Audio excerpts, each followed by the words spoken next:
RIMS సర్వజన ఆసుపత్రుల్లో బెడ్పై ఉండాల్సినటువంటి రోగులు ఈరోజు రోడ్డుపైకి వచ్చారు. ఎందుకు వీరికి ఈ దుస్థితి? ఈ ఆసుపత్రికి వస్తే రోగ నివారణ అవుతుంది, మెరుగైన వైద్యం అవుతుంది, వారి ఆశలకు అనుగుణంగానే ఇక్కడ నిర్వాహకులు అక్కడ ఏర్పాట్లు చేశారా? అటువంటి వైద్యం అందిస్తున్నారా? ఎందుకు ఈ పరిస్థితి వచ్చింది? ఓ మహిళ తన పాపను పట్టుకొని ఈరోజు రిమ్స్ ప్రధాన గేటు వద్ద మాత్రం బయటించింది. బెడ్ మీద ఉండాల్సిన కూతుర్ని రోడ్డుపై తెచ్చినటువంటి ఆ తల్లి ఏ అంశాలు ఆవిడికి బాధించిన విషయం ఆమెను అడిగి తెలుసుకుందాం. ఎన్ని రోజులైందమ్మ వచ్చింది? దేనికి వచ్చారు? ఈరోజు ఇక్కడికి రావాల్సిన పరిస్థితి? సార్ పాపకి ట్యాన్సిల్ సర్జరీ అని వచ్చాను సార్. సార్ మాది ఏపీ స్టేట్ శ్రీకాకుళం జిల్లా. సార్ నాది ఆధార్ ప్రకారం అయితే ఆమదలవలస మండలం కొర్లకోట గ్రామం సార్. నా పేరు మొదలవలస హేమలత సార్. నా కన్నవారి స్వగ్రామం అయితే పొందూరు మండలం మొదలవలస గ్రామం సార్. సార్ నేను రిమ్స్ హాస్పిటల్లో మా పాపకి ట్రీట్మెంట్ పర్పస్ వచ్చాను సార్.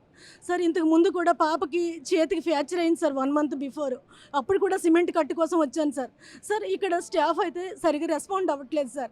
చాలా ఇబ్బంది పడుతున్నాం. సదుపాయాలు అయితే లేవు సార్. ఉద్యోగరీత్యా నా భర్త వేరే రాష్ట్రంలో ఉన్నారు సార్. స్థానికత కలిగి ఉమ్మడి ఏపీగా ఉండేటప్పుడు నా భర్త అనమాట ఆంధ్రప్రదేశ్ ఉమ్మడి స్టేట్లో ఉండేటప్పుడు అక్కడ భర్తీ అయ్యారు సార్. హైదరాబాద్ సిటీ పోలీస్గా అతను అయ్యారు. ఇప్పుడు అది స్టేట్ డివైడ్ అయిపోయినాక సార్ నా పిల్లలకి ఇప్పుడు చదువుల పర్పస్ నేను ఇక్కడికి రావాల్సి వచ్చింది సార్. నా భర్త హైదరాబాద్లో ఉంటున్నారు. నేను ఈ శ్రీకాకుళంలో నా పిల్లల్ని పెట్టుకుని చదివిస్తున్నాను. 3 రోజుల పాటు ఎటువంటి వేతనలు? ఈరోజు పాప ఇంత సీరియస్ కండిషన్లో రోడ్డు మీద తెచ్చారు సార్ ఈరోజు మా పాపకి 3 రోజులుగా నేను ఈ రిమ్స్ హాస్పిటల్లో ట్యాన్సిల్ సర్జరీ కోసం వచ్చాను sir. 2 days before 3 days before 2 days sir ఈ టెస్టుల కోసం స్పెసిఫిక్గా అన్ని టెస్టుల కోసం తిరిగాను సార్. ఒక థైరాయిడ్ టెస్ట్ బయట చేయించాను సార్. ఉన్ని టెస్టులన్నీ ఇక్కడే చేయించాం సార్. ఇదే టెస్టులు బయట చేపిస్తే ఎక్కువ మొత్తంలో డబ్బులు కట్టాల్సిన పరిస్థితి సార్. మేము అద్దె కొంపల్లో ఉంటున్నాము. మా పిల్లలకి చదువుల పరంగా ప్రైవేట్ రోడ్డు మీదకి రావాల్సిన పరిస్థితి ఎందుకు వచ్చింది? లోపల బెడ్ బాగోలేదా? ఏ మౌలిక సదుపాయాలు లేక ఈరోజు రోడ్డు? సార్ అదే విషయం చెప్తున్నాను సార్. సార్ వాష్రూమ్స్ ఫెసిలిటీ లేదు సార్. చిన్న ముడుకుల వరకు నీరండి వాష్రూమ్స్లో. అది యూరిన్నా తెలియదు, వాటరా తెలియదు సార్. ట్యాపుల్లోంచి నీరు అలాగ పోతుంది సార్ ధారాళంగా. డ్రింకింగ్ వాటర్ ఫెసిలిటీ ఇక్కడ ఉంది సార్. ఆ డ్రింకింగ్ వాటర్ ఫెసిలిటీలో పళ్ళు తోముతున్నారు, నీటిని తాగే నీటిని వృధా చేస్తున్నారు. లోపల తాగడానికి వాటర్ ఫెసిలిటీ లేదు సార్. తర్వాత ఇంకా బెడ్లలో సార్ అప్పుడే దోబి నుంచి తీసుకొచ్చిన బెడ్షీట్లు సార్ రక్తపు మరకలతో ఉంటున్నాయి. అక్కడే పడుకోమంటున్నారు.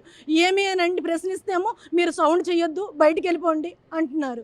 తర్వాత ఇంకా వచ్చేసినప్పటికీ సార్ మేము పేషెంట్ పక్కన ఉన్న వాళ్ళము పక్క బెడ్లో పడుకుంటే నువ్వెందుకు పడుకుంటున్నావు, నువ్వు పేషెంట్ అని ప్రశ్నిస్తున్నారు. అదే ఇక్కడ స్వీపర్స్ ఉన్నారు సార్. టాయిలెట్స్ క్లీన్ చేయాల్సి వాళ్ళ పని. వాళ్ళ టైంలో వాళ్ళది చేయకుండా బెడ్లు 10 బెడ్లలో 4 బెడ్లలో పేషెంట్లు ఉంటే 6 బెడ్లలో వాళ్ళు వచ్చి పడుకుంటున్నారు. స్టాఫ్ నర్సులు కూడా వాళ్ళకి సపోర్ట్ చేస్తున్నారు సార్. వాళ్ళు వీళ్ళు కలిసి మేము ఒకటే స్టాఫ్ కదా అని చెప్పేసి ఆ బాత్రూంలో టాయిలెట్లు క్లీన్ చేయట్లేదు, మాకు పడుకొని ఇవ్వట్లేదు. తర్వాత లౌడ్గా సార్ లౌడ్గా ఆ టైంలో సీరియల్స్ వచ్చే టైం సార్ 6 నుంచి 8 o'clock. ఆ టైంలో పక్కన పేషెంట్లు పడుకున్నారు. మార్నింగ్ సర్జరీకి వెళ్ళాలి, వాళ్ళకి డిస్టర్బ్ అవుతుందని మినిమం కామన్ సెన్స్ లేకుండా వాళ్ళకైతే నిరక్షరాస్యులు సార్. అక్కడున్న హెడ్ స్టాఫ్స్ ఉన్నారు, వాళ్ళని వీళ్ళని ఎడ్యుకేట్ చేయాల్సిన అవసరం వాళ్ళ మీద ఉంది. మళ్ళీ వస్తాను. సూపరింటెండెంట్ గారితో మీ బాధలు చెప్పారు సార్. ఆమె చెప్తున్నటువంటి పరిణామం చూస్తే రిమ్స్ సర్వజన ఆసుపత్రికి రావాలంటే రోగులు భయపడే పరిణామాలు ఆవిడ నోటని మీరు విన్నారు. ఆవిడ మాటలు దీన్ని ఏ విధంగా ప్రక్షాళన చేస్తారు? రిమ్స్ సర్వజన ఆసుపత్రి అంటే జిల్లా వాసులకే కాకుండా అటు ఒడిశా వాసులకు కూడాను ఒక సంజీవన భావిస్తారు. ఈ పరిణామాలన్నీ ఇలా అతిక్రమిస్తారు. నమస్తే అండి, నేను డాక్టర్ ప్రసన్న కుమార్, ప్రభుత్వ సర్వజన ఆసుపత్రి సూపరింటెండెంట్ మాట్లాడుతున్నాను. నేను 15 రోజుల క్రితం ఈ ఛార్జ్ తీసుకోవడం జరిగింది, ఎఫ్ఏసి ఇన్ఛార్జ్ తీసుకోవడం జరిగింది. ఇప్పుడే మన ఈఎన్టీ వార్డు ఈఎన్టీ కేసు సంబంధించి ఆర్ఐసి వార్డులో అడ్మిట్ అయినటువంటి పేషెంట్స్ తాలూకా పరిస్థితి మాకు అర్థమైంది. దీని గురించి మేము సమగ్రంగా విచారణ జరిపి డెఫినెట్గా ఎవరెవరైతే దీనికి బాధ్యులు ఉన్నారో అవినీతి అనేది మేము అసలు గవర్నమెంట్ హాస్పిటల్ ఎట్టి పరిస్థితుల్లో ప్రోత్సహించము. అంటే ఆమె ఆరోపణలో అవినీతి లేదు, కనీసం మౌలిక సదుపాయాలు లేవు కూడా అడిగారని చెప్తున్నారు ఆవిడ. దాని గురించి కూడా మేము ఎంక్వైరీ చేస్తాం. మౌలిక సదుపాయాలు, మా స్టాఫ్ కొంచెం ర్యాష్ బిహేవియర్ అవన్నీ ఉన్నాయి. వాళ్ళందరికీ డెఫినెట్గా మేము ఈరోజే వాళ్ళందరినీ పిలిపించి దానిపై తదుపరి చర్యలు ఒక కమిటీ వేసి ఏం చేయాలి, వాళ్ళకి ఏమైనా ఎటువంటి యాక్షన్ తీసుకోవాలనే దానిపై ఈరోజు కూర్చొని మేము నిర్ణయం తీసుకుంటాం. ప్రస్తుతానికి ఇప్పుడు దిష్టిలో వచ్చిన మా ఈ శానిటేషన్ విభాగం అయితేనేమి, ఆ వార్డులో ఉండే బెడ్షీట్స్ చేంజింగ్, అదర్ ఆస్పెక్ట్స్ ఏవైతే తను కంప్లైంట్ చేశారో వాటన్నిటి మీద మేము దృష్టి సారించి డెఫినెట్గా వితిన్ 1 week ఆ 10 daysలో మేము అన్నింటినీ రెక్టిఫై చేస్తాము 100%. బాత్రూమ్స్ అవి కాకపోతే కొన్ని శానిటేషన్ ఇష్యూస్ మెయిన్ ఏంటంటే ఆ బాత్రూంలో క్లాత్లు అవి కూడా అందులోనే ఉండిపోవడం వల్ల వాటర్ స్టాగ్నేషన్ అయిపోతుంది. మా శానిటేషన్ సిబ్బంది కూడా దాని గురించి ఇప్పుడే చర్చించడమైంది. ఇటువంటివి ఎట్టి పరిస్థితుల్లో మేము ఉపేక్షించాం. తొందరగా ఎంత తొందరగా వీలైతే దాన్ని అంత తొందరగా రెక్టిఫై చేయాలి.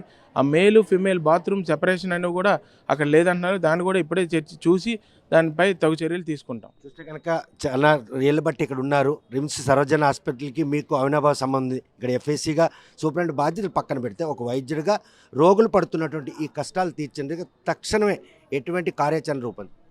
ఈరోజు ఇప్పటి నుంచే మేము ఇప్పుడే నేను తనతో పాటు ఆ వార్డుకి వెళ్ళి అక్కడ ఏమేమైతే తను చెప్పిందో వాటన్నిటిని ఇమీడియట్గా వితిన్ 24 hours రెక్టిఫై చేయడానికి నేను మ్యాక్సిమం నా ప్రయత్నం నేను చేస్తాను.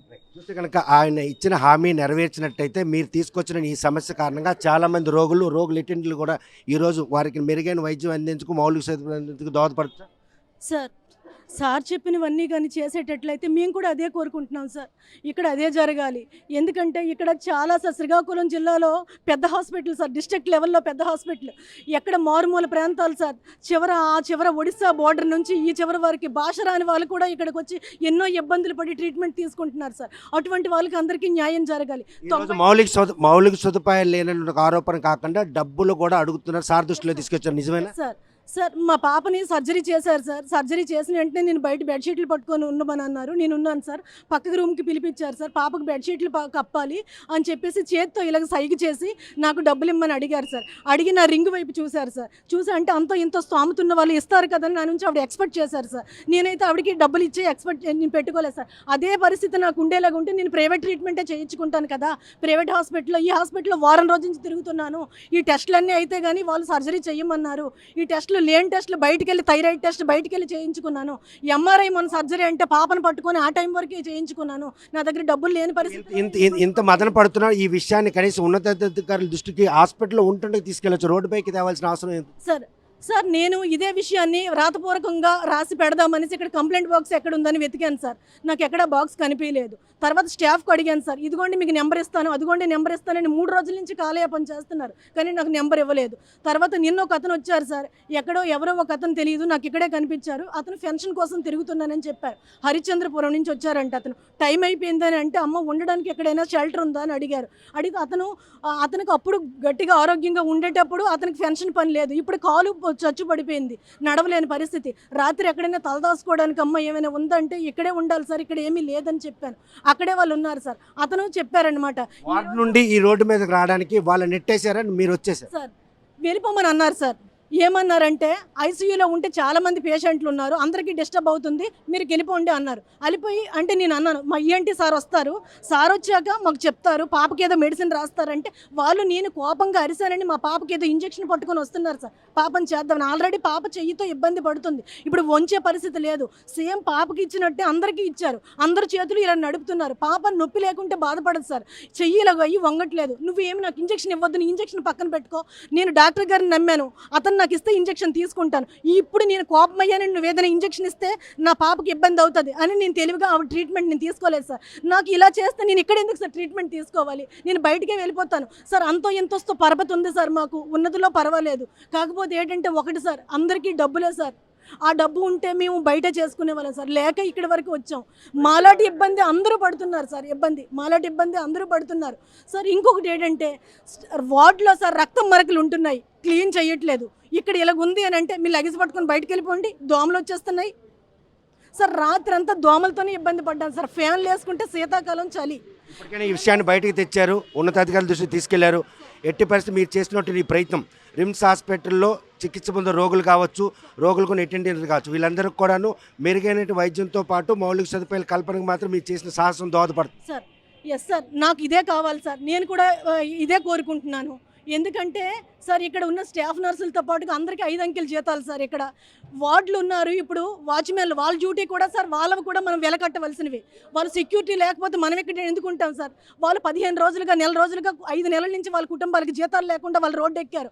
ఈ రోజు అలాంటి సమస్యలు కూడా తీరాలి సార్. ఇప్పుడు ఈ సమస్య కాదు, రిమ్స్ హాస్పిటల్ అంటే రిమ్స్ హాస్పిటల్కి సంబంధించి అన్ని సమస్యలను, ఈ సమస్యలన్నీ పడాలి. వాళ్ళకి భార్య పిల్లలు ఉంటారు, వాళ్ళకి కుటుంబాలు ఉంటాయి.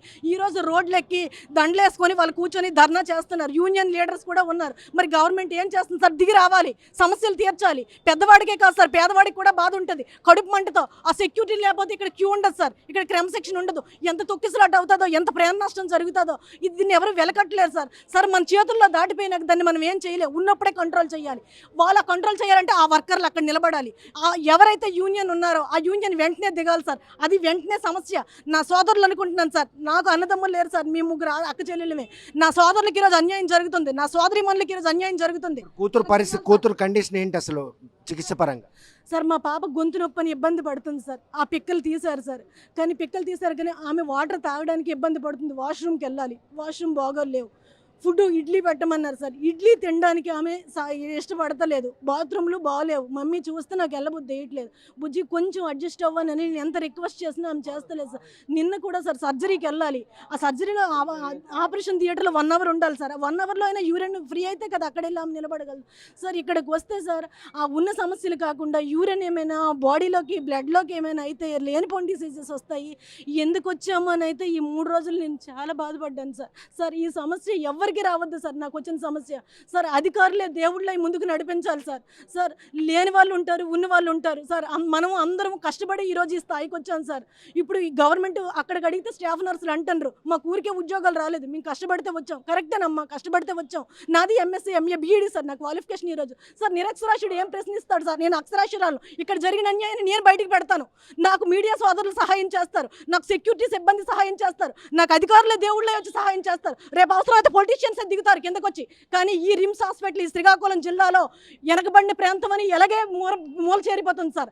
ఈ జిల్లాకి మారుమూల ప్రాంతాల నుంచి వస్తున్నారు, చిన్నపిల్లలు వస్తున్నారు, వృద్ధులు వస్తున్నారు సార్. ఎటువంటి పరిస్థితుల్లో ఎక్విప్మెంట్ ప్రైవేట్ హాస్పిటల్ నుంచి కూడా ఇక్కడికి వస్తున్నారు సార్ ఆ ట్రీట్మెంట్కి. ఇక్కడ ఉన్న ఎక్విప్మెంట్ మనం ఎందుకు ఉపయోగించుకోలేకపోతున్నాము? ఇక్కడ ఉన్న పేషెంట్ని ఎందుకు మెరుగుపరుచుకోలేకపోతున్నాం? ఓపీకి వచ్చిన వాళ్ళు అలాగే ఉంటున్నారు, పేషెంట్లు ఎందుకు తగ్గించలేకపోతున్నాం? సరే ఫెసిలిటీస్ లేవు, మానేయండి. మాకు ఎందుకు అడ్మిట్ చేసుకుంటున్నారు? ఈఎన్టీ వార్డుకి ఎందుకు షిఫ్ట్ చేశారు? అక్కడి నుంచి ఆపరేషన్ థియేటర్కి ఎందుకు షిఫ్ట్ చేశారు? అక్కడి నుంచి మాకు ఎందుకు మళ్ళీ వార్డుకి షిఫ్ట్ చేయాలనుకుంటున్నారు? అంటే మా నోరు మూత పెట్టాలనా? డబ్బులు పక్కకు తెలిసి డబ్బులు అడగడం ఏంది? ఎందుకు డబ్బులు నేను నీకు ఇవ్వాలి? డబ్బులు ఇస్తే నేను అవుతాను సార్. నన్ను చూసి నలుగురు చెప్తుంది అగో ఆవిడ 100 ఇచ్చిందని చెప్తుంది ఆవిడ. నేను 100 రూపాయలు ఇచ్చి అప్పుడే మర్చిపోతాను. ఉన్న వాళ్ళు ఉంటారు, లేని వాళ్ళు ఉంటారు సార్. అందరూ ఇచ్చే పరిస్థితిలో ఉండలేరు కదా. అది కరెక్ట్ సార్, అది ఖండించాలి. ఎట్టి పరిస్థితుల్లో ఎవరికి రూపాయి, ఇది పబ్లిక్ ఇన్స్టిట్యూషన్, నువ్వు వెళ్ళిపో కిందకి అని ఒక ప్రభుత్వ అధికారి నాకంటే నేను ఎందుకు సార్ వెళ్ళిపోతాను బయటికి? నా కూతురికి జరిగిన అన్యాయం ఎక్కడే కూర్చుంటాను. అంబులెన్స్ అన్న తరిగిన డ్రైవర్ అన్నారు, అమ్మ లేకండి నా మేము తీసుకెళ్ళిపో, నేను దిగనని చెప్పాను. ఎందుకు లెగుస్తాను సార్? నేను దిగి రావాలి, అధికారులు దిగి రావాలి సార్. ఎన్నో కష్టాలు పడి, ఎన్నో బాధలు పడి ఈరోజు ఆ స్థాయిలోకి వెళ్ళారు సార్. ఈరోజు మేము అదే పరిస్థితి, మీరు అదే పరిస్థితి నుంచి వచ్చారు. రేపు నీ తల్లిదండ్రులు అయితే ఏం చేస్తావు? నీ తోబుట్టిన వాళ్ళు అయితే ఏం చేస్తావు? న్యాయం జరుగుతుందని భావిస్తున్నా సార్. నాకు సార్ మీద కొంచెం నమ్మకం కలిగింది సార్, న్యాయం జరుగుతుందని అనుకుంటున్నాను సార్. సార్ నేను చెప్పిన వెంటనే నా మాటకు విలువిచ్చి గౌరవం ఇచ్చి మీడియా అధికారులు కానీ సూపరింటెండెంట్ సార్ కానీ పైనుంచి కిందకి దిగొచ్చారు సార్. అధికారులే దేవుళ్ళే కానీ ముందుకు వస్తే సార్ ఇక్కడ సమస్యలు అనేది ఉండదు సార్. నా శ్రీకాకుళం జిల్లా మారుమూల ప్రాంతం అని, వెనుకబడిన ప్రాంతం అని చాలామంది నోట్ల నుంచి వింటున్నాం సార్. ఈ హాస్పిటల్లో కానీ ట్రీట్మెంట్ కానీ మంచిగా జరిగితే ప్రైవేట్ హాస్పిటల్ వీధికొకటి పుట్టగొడుగుల్లో లేవు సార్. ఈ హాస్పిటల్లో మెరుగైన చికిత్స అందరికీ అందుతుంది సార్. ఉన్న ఎక్విప్మెంట్ ఉపయోగించుకోండి, లేని ఎక్విప్మెంట్కి గవర్నమెంట్కి పెట్టండి సార్. ఫుడ్ విషయంలో కూడా సార్ అవి పాలు కాదు సార్, వేడి నీళ్ళు, అవి చూడడానికి మాత్రమే రంగు తెలుపు సార్.